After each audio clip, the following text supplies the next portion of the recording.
My name's Marc Flaherty. The class that's running this simulation is Politics of Power. It's a class I designed. And, ultimately the objective of the class is getting kids to think about how do different political systems work. And so in the winter, we have kids in this room engaging in a simulation on the July crisis of 1914.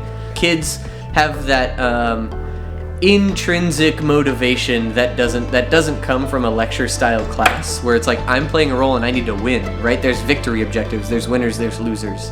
And a really central piece of my class and of my practice is like the usability of history, right? It's not just memorizing facts and dates, it's also what have I learned and how can I apply this to my life?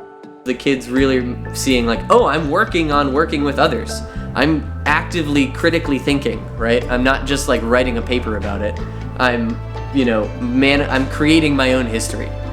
There's a real focus in this pedagogy with using simulations around like differentiation and assuring that different types of learners have an ability to engage in learning in the way that works best for them.